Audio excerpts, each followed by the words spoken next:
Hello students, welcome to my channel Arun's Physics Portal. In this lecture, I will be talking about Norton's theorem. This topic is important for BSc and MSc students of Physics and Electronics and also for BE and BTech students of EEE and ECE branches. The GRF and NET aspirants will also find this topic useful. The complete note is provided here in the lecture for your convenience. I hope you enjoy going through it. Now let us come to the topic. In a previous lecture, we have seen what is Thevenin's theorem. The Norton theorem is closely related to the Thevenin's theorem. The Thevenin's theorem gives a method of simplifying multiple loop electrical circuit. We have shown here a Thevenin circuit in figure 1.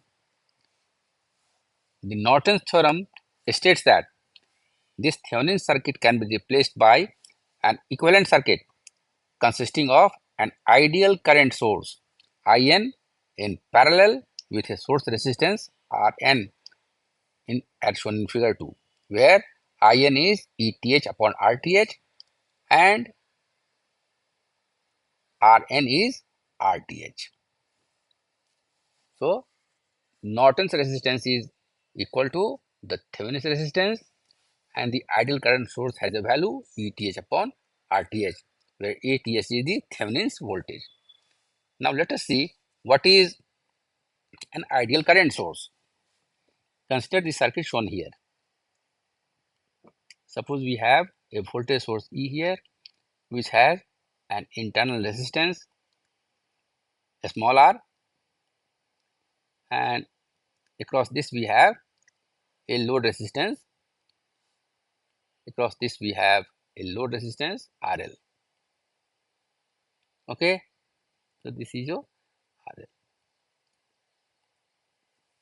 So the current flowing through this loop is I, then I will be equal to E upon R plus RL. Okay, if the internal resistance of the shell is much greater than the load resistance RL, then what happens? Then R plus RL is nearly equal to small r. And what happens next? Then we have I equal to E upon R. This is nearly equal to this. So this is a constant. So an ideal current source is basically a voltage source which has an extremely high internal resistance. Clear? Now let us come to the statement of the Norton's theorem.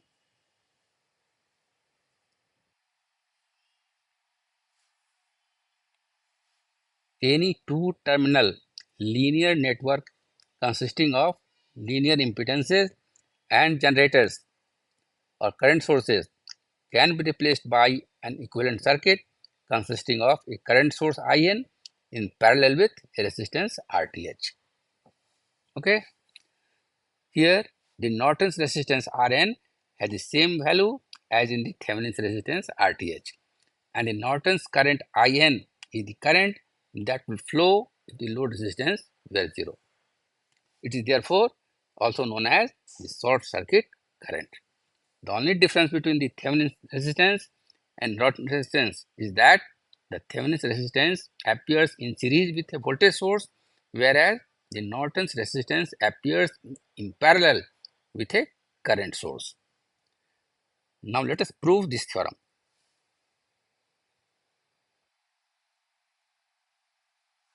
Consider a two-terminal network shown in figure 3a and its Thevenin's equivalent is shown in figure 3b.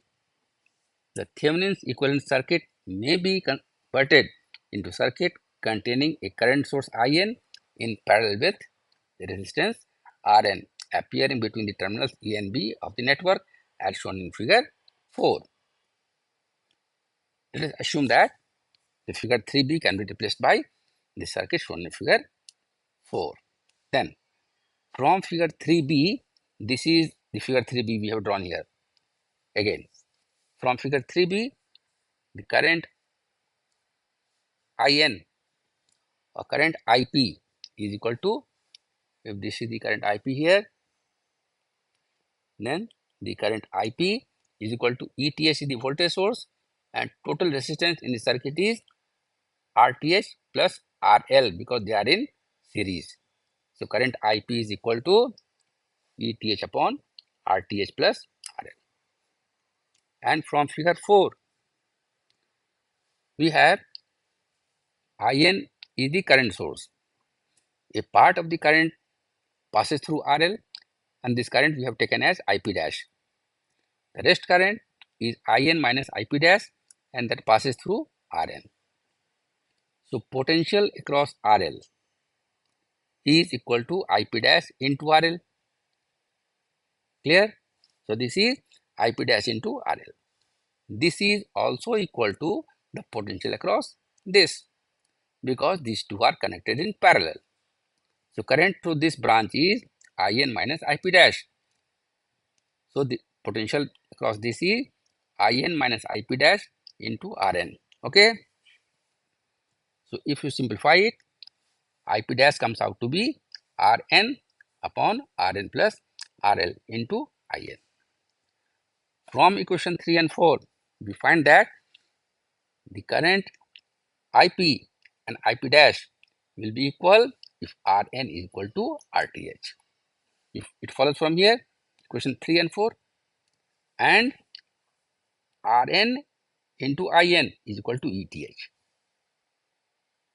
This you follow from equation 3 and 4. Equate these two, IP and IP dash.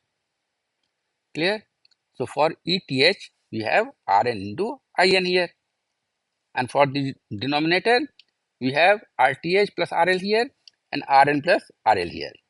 So for them to be equal, it's necessary that Rn is equal to RTH and ETH is equal to Rn into IN. Clear? And therefore, IN is equal to ETH upon RTH. So from equation 5, 6, it follows that the circuits of figure 3b, this is your figure 3b, and figure 4 are the same. Thus, figure 4 is the equivalent of figure 3b, which in turn is equivalent to figure 3a. This proves the Norton's theorem. Okay. Now let us see an example. Find the Norton's equivalent circuit for the circuit shown in figure 5. So this is your circuit given here. You see here that there are two voltage sources, each of 5 volt, and we have 4 resistors, 3 ohm here, 2 ohm, 4 ohm and 6 ohm here. Across the 6 ohm resistor, we have a 5 volt source. Okay, the voltage across the 6 ohm resistor will always be 5 volt because this is connected across the 6 ohm resistor. Clear? Now, since there is no load resistance connected across A and B, there is no current flow through the 2 ohm resistor. Clear? So we can omit this from the figure. So the simplified figure is shown here. This is a simplified figure for this. Because we have a voltage of 5 volt across 6 ohm resistor, and this is a constant because this is a constant source here. So we have here a 5 volt source with a 4 ohm resistor connected here, 3 ohm resistor here, and a 5 volt here. Now, this 5 volt source tends to send the current in the circuit in the clockwise direction. Similarly, this 5 volt source tends to send the current in the anti-clockwise direction. So the net current flow in this loop is 0. Okay. So net current flow in this loop is your 0. And therefore, there is no current flow through the 4 ohm resistor also. So there is no voltage drop across this resistance, and therefore the voltage between this point and this point is how much? This is simply equal to 5 volt here. See, this will be simply 5 volt. Okay, this is 5 volt here.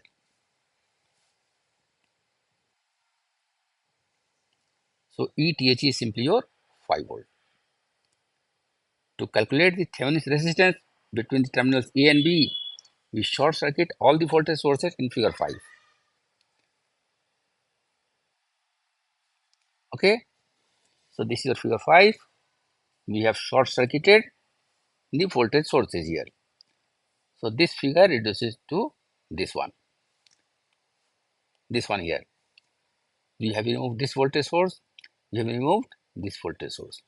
So if you remove this voltage source from here, then this resistance, this point is connected to this one. Okay, so this is connected to this point. Clear? And this point is connected to this point here. Clear? So we have 3 ohm and 4 ohm resistors come in parallel. You follow the point?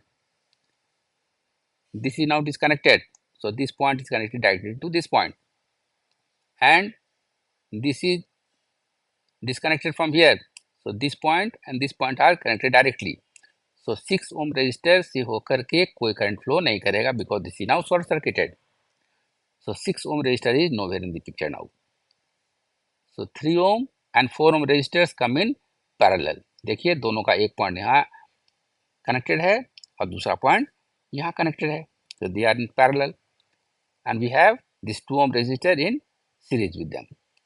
So the equivalent resistance of 3 ohm and 4 ohm in parallel is 3 into 4 upon 3 plus 4. With this we have a 2 ohm resistor in series. So the total Thevenin's resistance is 2 plus 3 into 4 upon 3 plus 4, and this is equal to nearly equal to 3.7 ohm. So the Thevenin equivalent circuit of figure 5 is shown in figure 6 here. Okay, this is your Thevenin's equivalent circuit for the circuit shown in figure 5. Now this has to be converted into Norton's equivalent circuit. How to do that? We have to find out the value of IN. So what will be IN? IN, as we have seen, is equal to ETH upon RTH. ETH is 5 volt, RTH is 3.7 ohm. So this is equal to nearly equal to 1.35 ampere. And Rn is equal to RTH. This is 3.7 ohm. Clear? So the Norton equivalent circuit of figure 6 is shown in figure 7. This is IN. This is current source of having a value 1.35 ampere. This is your Norton's resistance having a value 3.7 ohm, and this is connected in parallel with the current source.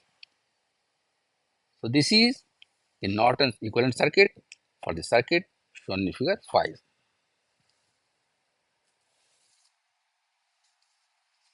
Okay, I assume you like this presentation.